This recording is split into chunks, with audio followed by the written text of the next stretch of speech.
Hey, what's going on, everybody? Today we are looking at the G.I. Joe Classified Series Low Light. One of my favorite vintage figures. I just really love the aesthetic of this, which is ironic because I typically say that black and red as a color palette is not something that I like.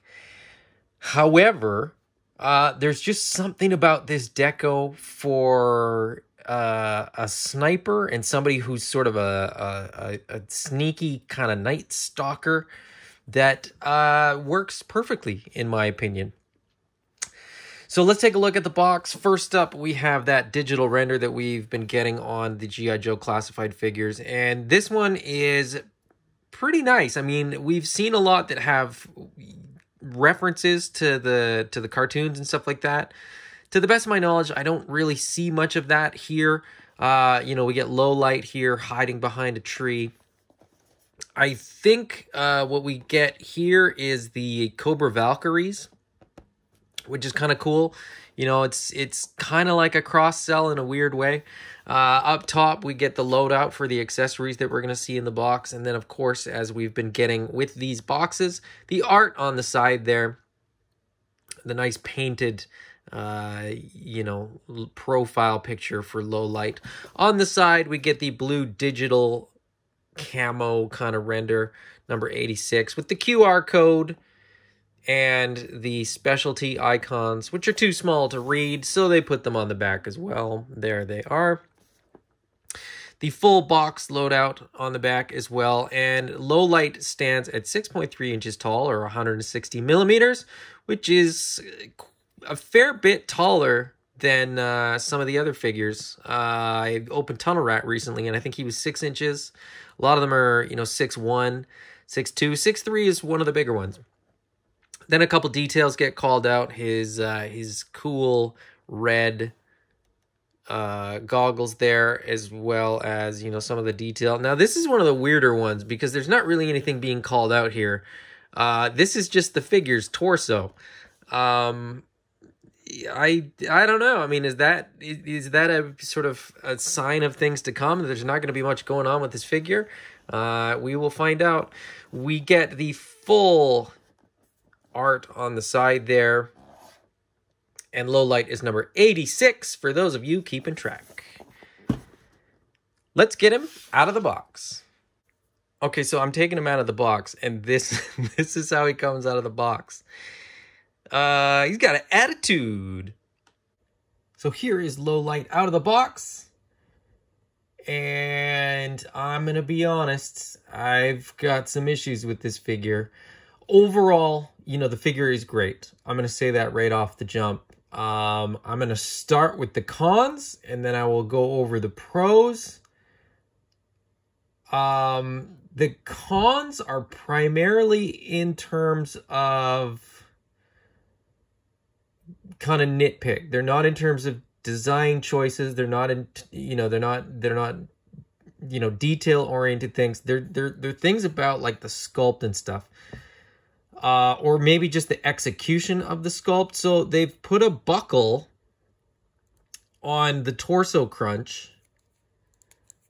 And so the buckle doesn't, like, the buckle is never, it doesn't sit right, okay? So the buckle on the top there is molded in. The buckle on the bottom is, like, molded in to the sculpt, but, like, half the buckle is on one side, half the buckle is on the other. It doesn't make any sense to do it that way. Just shift it one way or the other. Like, make up your mind.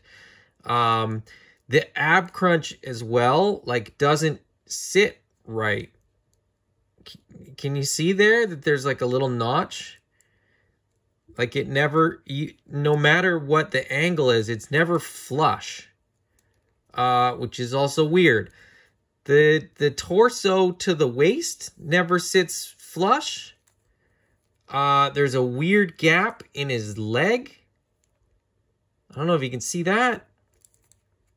As far as sculpting on the leg, if I line up this seam on the front here, it doesn't line up on this seam on the back doesn't line up. And if I line up the back seam, then the front one is off. So there's some weird things going on here. We also have another one of these figures that has these weird cuts in the shoulder. You can see that big gap there. I don't know why that I don't know why that passes, you know, the inspection, because you can do it without doing it that way. We've had tons of figures that are like that. And not only that, but the butterfly joint is really weird. When you pull the arm forward, there's a huge gap in his shoulder. And if you put the butterfly joint back, there's like a weird gap at the front, which you can't see as well. I mean, it's not as bad on the front, but on the back, it's just like, it's really bad. Like, why? I mean, this is Falcon's head sculpt, or Falcon's head deco, is bad. Objectively, you know, Falcon is probably the worst figure because of that head sculpt. But if I'm being honest, this figure might give Falcon a run for its money as far as you know, figures that have issues. Which is unfortunate, because, like I said, Lowlight's, you know, one of my favorite characters, and was definitely a figure I was very excited to get. There's also this weird thing going on. When I sort of pull the figure out, I push the arms down. This arm will go pretty close to the figure. That's as far as this one will go. I'm hoping that heating this figure up will reset some of those things, and some of these things will be fixed. That the buckle on the ab crunch won't be fixed. The torso, or the butterfly on the shoulder, won't be fixed. The gap on the shoulder won't be fixed. But like, some of these things, I'm hoping will be fixed. That's the cons. The pros are, the figure looks great. The deco, you know, the paint apps are really good. You know, there's lots of little hits. There's zippers and texture and things all over this figure that, you know, we don't get nearly as much of on some other figures. The hits of silver on the buckles and on the belt look really nice. You know, we got the green grenades on there. It's a well, like I said, the deco and the design of the figure are great. The execution is just a little bit lacking. Silver buckles on the back there as well. The head sculpt, you know, say what you will about Falcon, but the head sculpt on this is really, really good. The beanie, the toque, whatever you want to call it. I'm in Canada, so I call it a toque. Has some nice texturing. Like, it looks really good. The face deco is fantastic. He's got bags under his eyes. You know, the whole thing with Lowlight is that he doesn't sleep, and it's, you know, he's all about nightmares and things like that, which is perfect for somebody that's creeping around in the night. So the figure itself, you know, design-wise is really, really good. It's just some of the execution that is a little bit lacking. Now, that being said, I'm hoping that the accessories will sort of make up for some of that stuff, and that that I will be able to overlook some of the flaws by way of some really good accessories. So let's take a look at the accessories. First up, we have the backpack. A nice big backpack. It's got all these kind of strappy bits and things like that on it.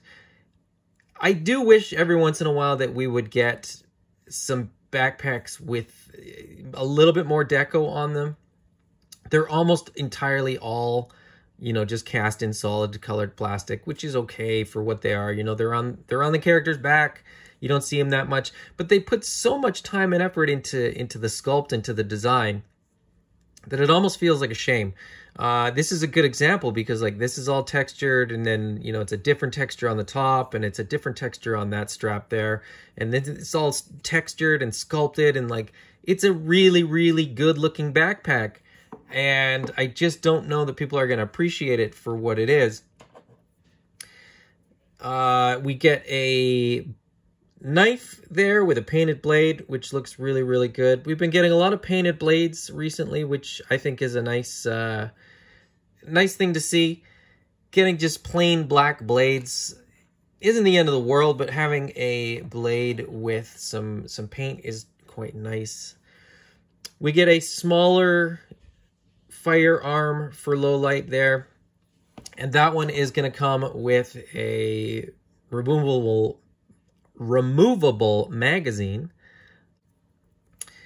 Then we get this little what initially I thought was, you know, a radio or a satellite telephone or something like that, but I have learned that this is in fact a tool that snipers will use. This is like a range finder kind of thing for snipers, so it calculates wind and distance and all that kind of stuff, which is a really, really cool addition. I appreciate that they actually included a real world kind of accessory that a sniper would in fact use. And then we get the goggles with the red lens there, which is pretty cool. I like the removable goggles. I'm a big fan of these. They make for fun figures. I like the more accessories, the better. Now, speaking of really cool accessories that I think really help is sort of increase the play value, this is really, really cool. So this is his sniper rifle. It comes in the box. It comes like this in the sort of backpack slash carrying case. Pop it open, and you get the rifle there.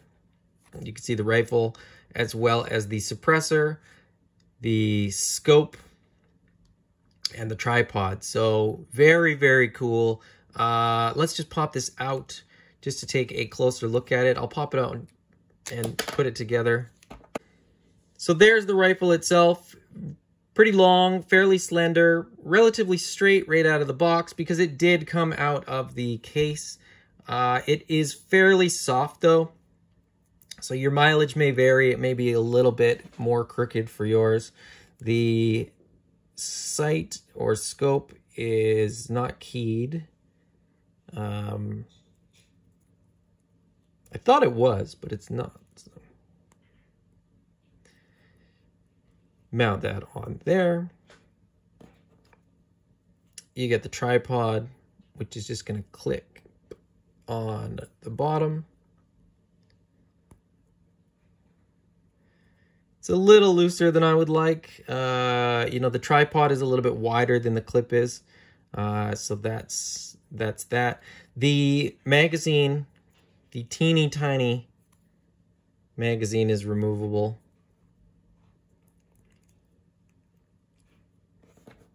And then the suppressor is going to go on the end, making it even that much longer.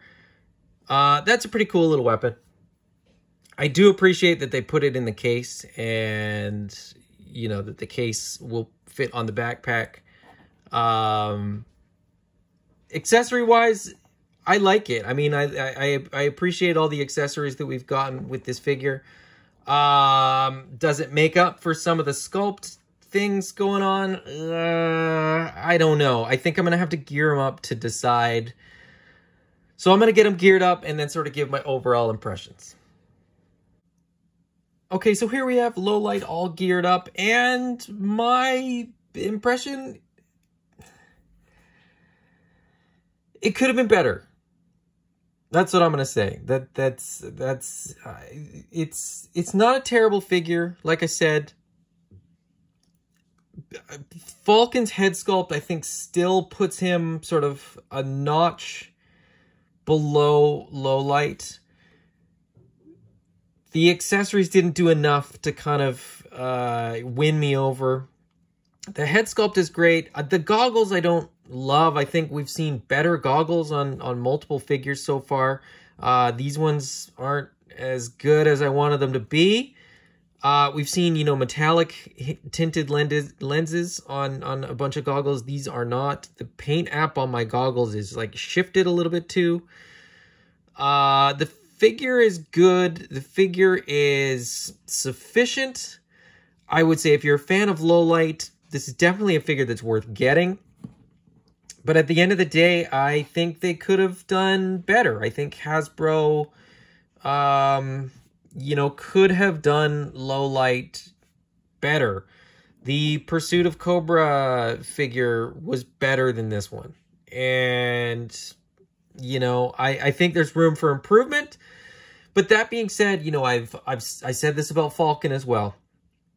There has to be figures in the line that are worse than others. You know, there's definitely going to be better figures and worse figures. This is probably one of the worst figures in terms of execution.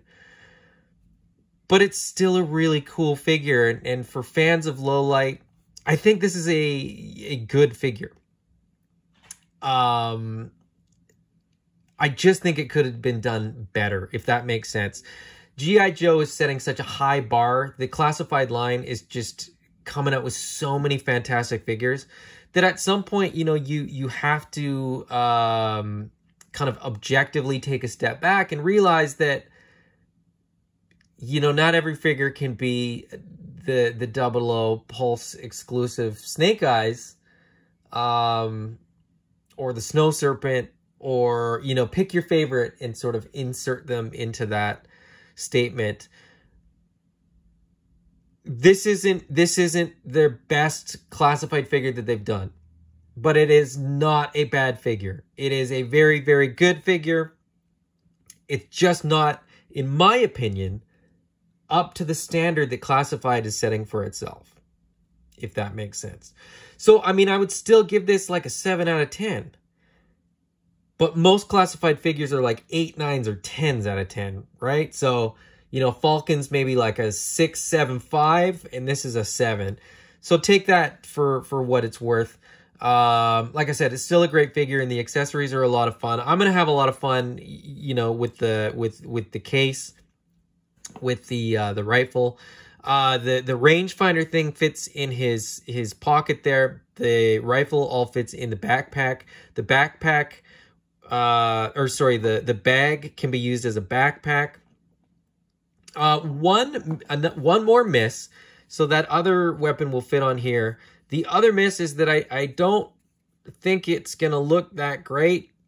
I think they kind of, like, I don't know how they would have done it better. Like, I think you can put this onto the backpack and then put that onto this peg, but they none of them are kind of quite the right fit. So it feels to me as though Lowlight was a little bit rushed, maybe, and there's just a few details that they could have done a little bit better. All in all, like I said, probably a 7 out of 10 if I had to give it a grade. And definitely, as I said, if you are a Lowlight fan, this is still a really good Lowlight figure. So, you know, if you like Lowlight, go out and get it. I got this figure, as I get most of my classified figures, from eCollectibles.ca. So if you're looking to pick this figure up, go hit up Mike at eCollectibles.ca and get one for yourself. If you enjoyed the video, please hit the thumbs up. If you want to see more, please subscribe. And if you don't want to miss out on the next one, please hit the bell icon for notifications. Until next time, bye-bye.